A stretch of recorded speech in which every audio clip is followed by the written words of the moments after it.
दो परमाणु दिया हुआ ना, दो परमाणु का क्या दिया गया है, इसमें एक्स वाई मान के दिया गया संख्या क्या, तो क्या माना हुआ है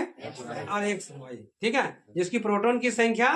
दिया हुआ है, बात समझिएगा, ठीक है। दो का क्या माना हुआ है, एक्स को क्या माना है वाई, एक्स और वाई, उसमें से प्रोटॉन की संख्या दिया हुआ है, किसका संख्या दिया हुआ है, प्रोटॉन की संख्या, बात समझ में आया, किसकी संख्या दिया हुआ है, प्रोटॉन की संख्या दिया हुआ है, इसका दिया 6,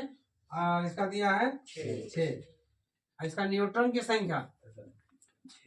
न्यूटन इसका कितना दिया है 6, इसका 8, समझिएगा बात को, यानी दोनों की परमाणु संख्या क्या दिया है, समान दिया हुआ है, क्या दिया हुआ है, समान दिया, और दोनों का द्रव्यमान संख्या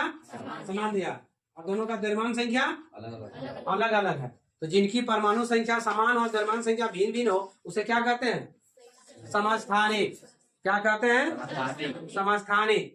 जिसकी परमाणु संख्या समान हो और द्रव्यमान संख्या भिन्न भिन्न हो उसे क्या कहते हैं, क्या कहते हैं, जिनकी मैंने बोला गया है, हमारी भाषा में ही बोला गया था ना कि एक ही तत्व के परमाणु जिनकी परमाणु संख्या समान हो किंतु द्रव्यमान संख्या भिन्न भिन्न हो। यहाँ दो है, देखिए इसकी प्रोटॉन मान लीजिए वो एक्स है, इसकी परमाणु संख्या कितना दिया हुआ है, वाई का परमाणु संख्या कितना दिया हुआ है, यानी प्रोटॉन संख्या मतलब क्या, परमाणु संख्या, प्रोटॉन क्या है, तो दोनों की परमाणु संख्या समान है, लेकिन न्यूट्रॉन संख्या क्या होता है, इसका 6 है और इसका 8 है, अलग है, यानी परमाणु और प्रोटॉन जोड़ के बनता है द्रव्यमान संख्या, हाँ कि ना, हाँ ना बोलो, ठीक है, क्या बनता है, परमाणु और द्रव्यमान मिलकर बनता है प्रोटॉन। अगर हम दोनों मान लीजिए इसको दोनों को जोड़ देंगे तो कितना है इसका 12, ये दोनों को जोड़ तो कितना आएगा 14 आएगा, तो वाई का द्रव्यमान संख्या कितना मेरा आ गया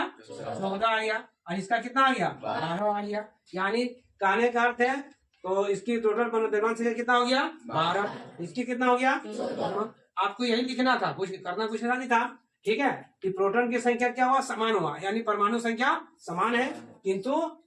द्रव्यमान संख्या भिन्न भिन्न होता है। देखिए परमाणु संख्या कितना है 6 है, इसका न्यूटन कितना है 6, इसका परमाणु संख्या कितना, इसका कितना है 6, न्यूटन कितना है 8, ये यहाँ पे क्लियर हो गया, यानी proton plus neutron equal to द्रव्यमान संख्या, हो सकता है कि नहीं, समझ में आ गया यहाँ, बस आपको यही होना, कुछ करना नहीं है।